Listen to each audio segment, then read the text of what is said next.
Hi, so it's Haley Fenton. Um, I am doing my project on specific learning disabilities, and I'm actually really excited to do it on this topic because it does kind of apply to me. So I'm kind of excited to show you guys what I found. So here we go.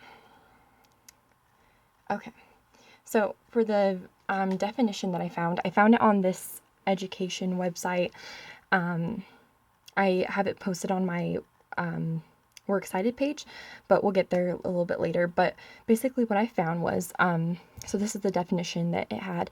It was specific learning disabilities means a disorder in one or more of the basic psychological process involved in understanding or in using language spoken or written that may manifest itself in an imperfect ability to listen, think, speak, read, write, spell, or to do mathematical calculations, including conditions, such as perpetual disabilities, brain injury, and brain dysfunction. So basically, what I got out of that definition, I didn't really know what Aaron wanted me to talk about when I got specific learning disabilities, because I didn't know if he would just be having me talk about a bunch of different disabilities or what would be going along with that. But once I got that definition, I noticed that it actually does apply a lot to me. So I didn't really want to share this because it's kind of like a very personal thing, but I feel like it's totally like okay for this sort of situation because it's pretty much applies to me. So I have ADD, and I've kind of just had a really hard time like coping with the whole thing. Like, I don't really tell a lot of people about it, but when I read this definition, it does help other people understand where I'm coming from. So I really like this definition because it has a very broad definition for many different disorders that people can have. So with that, I just wanted to share like that it is kind of hard for me to like read in public. And also like spelling is really hard for me to grasp spelling and like remembering and memorizing and such. And yeah, we'll get more into that in later on, but basically like I can understand where that this is like a really good definition for that because it's very broad and it does cover a lot of different disorders that people may have. So okay, so I found this statistic on the same website that I used. So just at a glance, it says that as of 2012, about 5.8 million school-aged children in the United States receive special education services as a result of IDEA. More than 40%, roughly 2.3 million, are students identified with a specific learning disability. So I like that a lot because you don't really like realize how many people are on the same boat as you when you're like in that situation. Because like I remember in high school, I would hide away in like my classes because I felt so stupid being in those classes. But really, I know that they were there to help me, and I shouldn't have been afraid to show people who I really am. But I think that's awesome that, I mean, I know it's not a great thing that there's a lot of people in the world that have the same problems as me because it's really not that great. But it's nice to know that I'm not the only one. And that I feel like that's a cool thing to like have this statistic in my project today because then you can kind of see like how many people in the world really do. Like you can't tell in some situations, like I don't know if you could tell or not with me, but there's some people you cannot tell. And in this situation, I really like this statistic because really you don't really notice a lot of people that do have specific disabilities. So, okay, so there are accommodations that come along with being having specific learning disabilities. So, I'm just going to go down the list. I just listed off a few of them that I found. So I used these ones that I'm about to be using in the next 4 slides, I believe. I found them on this link that Aaron gave me for this topic, and they actually were really helpful. And I could apply them to myself as well. So I could see them being used in my life as well. So, so the first one is the listen to audio recordings instead of reading text. So that's one of the things that can come along. So that will be, I believe that I had an IEP when I was growing up, and I believe that that was actually listed in my IEP. That actually is a really nice accommodation to have, because for me, like I'll read something and it doesn't click. I'll like read it over and over again and I don't understand it. So sometimes when I do have those moments when they ask me, do you want me to read it to you? That would, honestly, it helps me a lot, because then I can hear it more than, it's better than hearing it than to read it myself. So a lot of times when we had like those end of year tests, I would always have them read them to me, and I felt like I did better when they were reading them off to me. So, the next one is learn content from audiobooks, movies, videos, and digital media instead of reading print versions. I mean, I never really heard, I mean, I did have like them give me a lot of books on tape and such, but I mean, I bet it would be really helpful for others.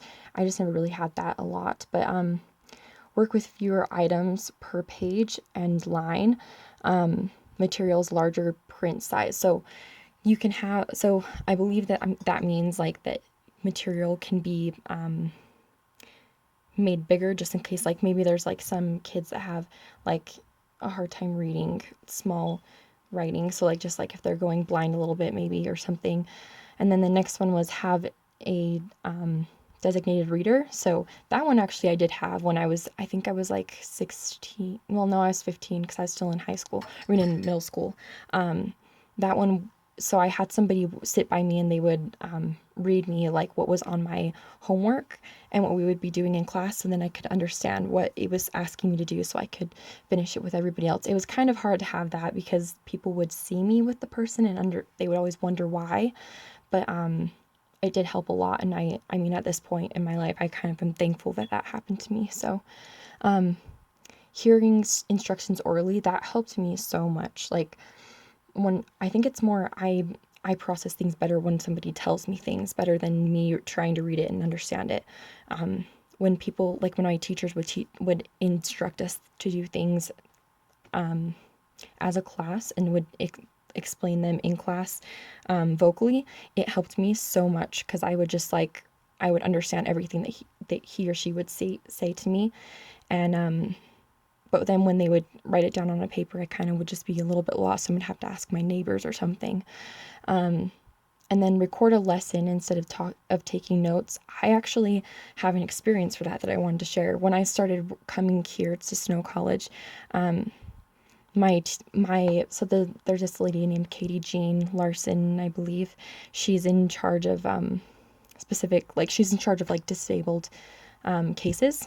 And so I'm going through voc rehab, and so I was able to go to her and ask her about what I should be doing in my situation for school. And she said that the best recommendation she has for me is for me to use this pen that records as I write. And I can't remember what it's called, but it's this pen that you as you're writing, you can turn it on and it starts to record what the professor is saying, and as you're writing, it'll record the whole thing that you're saying, and then when you're done, you just turn it off. And then when you go back to those notes, you can press down on the specific spot you were at, and it will show you what the recording was saying as you were taking that note. So it's actually super nice. I still use it, and it's nice. And like even my friends who don't have like disabilities think that it's like the coolest invention ever. So yeah, it's really a cool thing to have. So you should probably ask people about that, because that's really actually a nice thing to have for like when we have our lectures in class for other classes and whatnot. But okay, so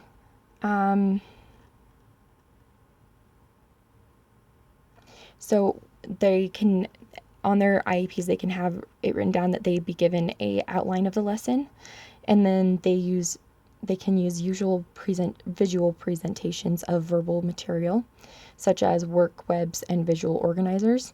and then they be given a written list of instructions.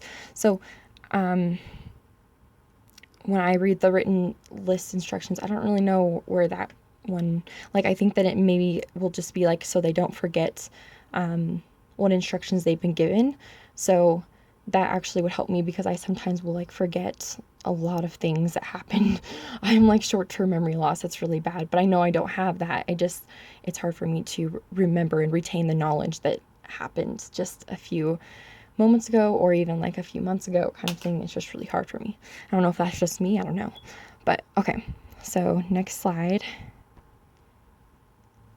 Okay, so this also I found on the link that Erin gave me. So signs that point us towards specific learning disability. So the next few slides are going to be like this. So for the comprehension, to see if like they have a problem with their comprehension, so they'll have low vocabulary and difficulty answering factual questions, low reading comprehension and difficulty in listening comprehension, low oral language, and lack of knowledge and content are slow at general information. So I do apply to most of those. So like I use the same, I don't really have a like wide vocabulary. I usually use the same words over and over again. I try to spice up my vocabulary, but it kind of just stays in the same range. But also like my reading comprehension is so low. I like to read on my own. Like I will read to myself like just on my own in my head, but and I'm pretty fast at it. But then I get to where I have to say it out loud, and I've tried to like do the whole like, oh, practice makes perfect kind of thing, and I did do that, and it still is so scary for me. And I even like can just, even if it's just my friends, I can't read to them. It's just really hard for me, I guess. So I think that's just a part of my disability. Like I can't really control it, and I've just kind of coped with the thought that I can't really read out loud. So, but the next one is so auditory difficulties. So difficulty with phonics, can not read their own writing, and then difficulty spelling, and difficulty with short-term memory, listening difficulties, and difficulty with reading fluency, difficulty learning foreign language. So all of these pretty much apply to me because of my ADD. My spelling is kind of hard, not that bad. I'm pretty good at spelling. It's more the if I'm like if I'm reading and writing, I'm pretty good at writing. I have sorry. Listening is really hard for me because I'll zone out for a minute and I'll just kind of be out in my own little land, and then